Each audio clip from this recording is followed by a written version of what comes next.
2024-25 में कई सारे लॉन्चेस आए, मार्केट भी दिख रही है कि it is moving towards a consolidation period and जो बिल्डर्स हैं they are making very smart moves, price को ज़्यादा एस्केलेट नहीं कर रहे हैं, स्कीम्स निकाल के बेचने की कोशिश कर रहे हैं। सो इसी दौरान 5 ऐसे लॉन्चेस हैं, they were meant to be one of the biggest launches but they were a flop show.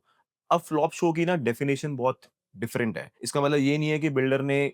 माल नहीं बेचा, उन्होंने बेचा है बट समहाउ मार्केट में उसकी एक्सेप्टेंस नहीं है। समहाउ जो इन्वेस्टर्स हैं they entered with a different mindset कि they will be able to make money in 6 months और 1 ईयर, बट ऐसा हुआ नहीं। So that's why I am saying that कि they are a flop show in the market. Starting with the fifth project that was launched on extension road. Well it is a new developer in the market. आप सबने नाम सुना होगा 4S the Aurum करके project आया है इनका। अब प्रॉब्लम क्या है कि जब कोई नया बिल्डर आता है उसको अपनी क्रेडिट वर्दीनेस बनानी पड़ती है। दो they have delivered few projects in low rise, builder floor के तौर पे उन्होंने कई सारे प्रोजेक्ट्स बना रखे हैं, but somehow there were some quality construction issues जो मैंने कस्टमर से सुना है। But now if they are coming in a luxury project they have to prove themselves on lot of key areas. जैसे कि जस्ट ये बता देना कि आप एक बहुत अच्छा कंसल्टेंट लेके आ रहे हैं in the form of Ahluwalias और Hafeez Contractor doesn't mean that कि you can have a full faith of the investors. और अगर आप एक नए डेवलपर हैं तो सबसे बड़ी गलती आप ये कर रहे हैं एक नया पेमेंट प्लान दे करके, that is 30-70। It shows that in the market कि आपका कोई कॉन्फिडेंस नहीं है इन्वेस्टर के ऊपर, फर्स्ट।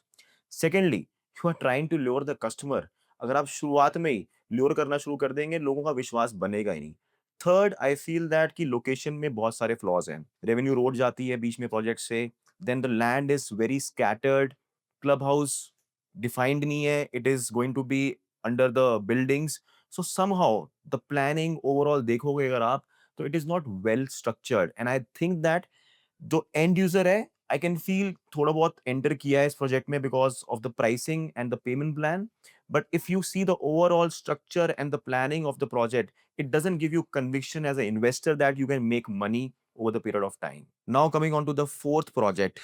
well इस builder का नाम सब लोग जानते हैं, it is a world renowned builder. Yes, I'm talking about ईमार। अब ईमार का एक प्रोजेक्ट आया था सेक्टर 112 द्वारका एक्सप्रेसवे पे।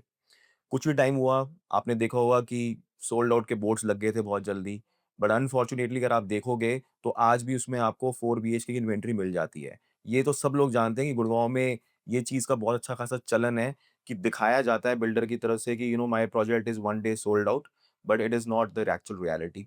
बट अगर मैं ईमार की बात करूँ ओवरऑल, सो आप लोग भी ये सहमत होंगे और मेरे को बताइए कि मैं क्या सही बोल रहा हूँ या नहीं। Because Emaar has not delivered a single project in Gurgaon or Asian market which you can call an iconic project. Dubai में बहुत सारे आइकॉनिक डेवलपमेंट्स कर रखी है, Burj Khalifa, mall of Dubai, but not even a single project that I can name और may be my audience can name कि हाँ यार ये आइकॉनिक डेवलपमेंट है। So that is I feel that Emaar is a brand which has not been able to understand the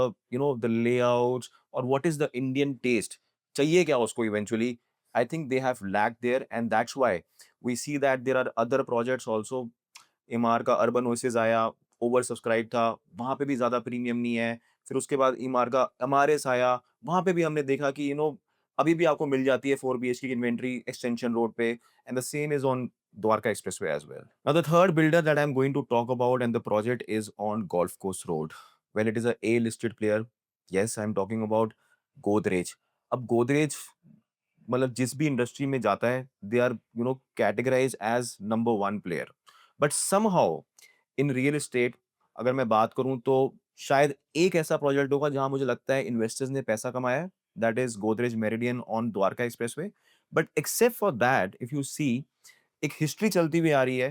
क्योंकि Godrej back to back launches करता है and I have also seen that कि they are giving huge numbers when it comes to doing sales in Indian real estate market. But when it comes to giving value or making generational wealth for investors, that is where they lack.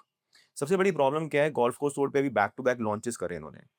एक करा मिराया, उसके बाद किया Godrej Astra and now they are coming up with the third launch. अगर आप देखोगे तो यार लैंड पार्सल है that is very very small. 2 एकड़ 3 एकड़ के लैंड पार्सल में you are competing with the land parcel of 20 acres 10 acres, और जो बायर है गोल्फ कोर्स रोड का they are spending like 10 crores 15 crores on fresh launches. So they expect a good amount of luxury and amenities out of that, and I really doubt कि 2 एकड़ 3 एकड़ के अंदर वो कोई लग्ज़री दे पाएँगे। And I have personally witnessed lot of people call me who have bought in Astra और Miraya. They are struggling with the, buyers to find right now to trade in the market. Though it is still very early, but just because they have bought it under FOMO कि golf course road पे कुछ ज़्यादा inventory है नहीं, but now they are struggling. Now the second project that I'm going to discuss is on Dwarka Expressway. Well आज से 6 महीने पहले मैंने एक बहुत ही इंटरेस्टिंग वीडियो बनाई थी where I claim that Dwarka expressway is still a story and lot of investors were agreeing to my point of view because I feel that कि there is still lot of lag when it comes to basic civic amenities वो schools hospitals there is lot of infrastructure which is still to be made there but where वो अलग story है अभी इस project के बारे में बात करते हैं जो सेक्टर 102 में लॉन्च हुआ है बाय बीपीटीपी अब no doubt about it everybody knows about Amstoria बहुत अच्छा एप्रिसिएशन आ चुका है investors have made good amount of money in plotted development but अभी इन्होंने एक रिसेंटली फेज लॉन्च किया था by the name of Verti Greens at a price point of 16,000 rupees and अब दिख रहा है हमारे को इन्होंने सेकंड फेज लॉन्च किया है जिसका नाम है GAIA that is eight a price point of 18,000 rupees अब एक चीज ना समझ में नहीं आती बिल्डर को हाई बनानी अच्छी तरह आती है बिल्डर को ये भी बताना अच्छी तरह आता है कि मैंने जो फर्स्ट फेज निकाला था वो बिक गया बट असल स्टोरी जो ये है वो कोई नहीं बताता that the builder is still left with few units in the phase one and अभी तक वो बिके नहीं है and now they are started selling phase two just by claiming that कि they are sold out in phase one just to create hype and FOMO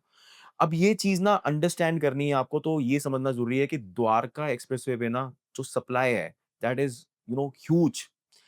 15,000 के price point से लेकर के 18,000 के प्राइस पॉइंट में आपको बहुत ज्यादा ओवर सप्लाई मिल जाती है बिल्डर्स के एंड से भी मिल जाती है रीसेल में भी मिल जाती है तो मुझे समझ में नहीं आता कि लोग ये हर चीज अंडरस्टैंड क्यों नहीं करते हैं अगर आपको कोई चीज खरीदनी है तो आज आप 2,000 3,000 चीज महंगी खरीद लो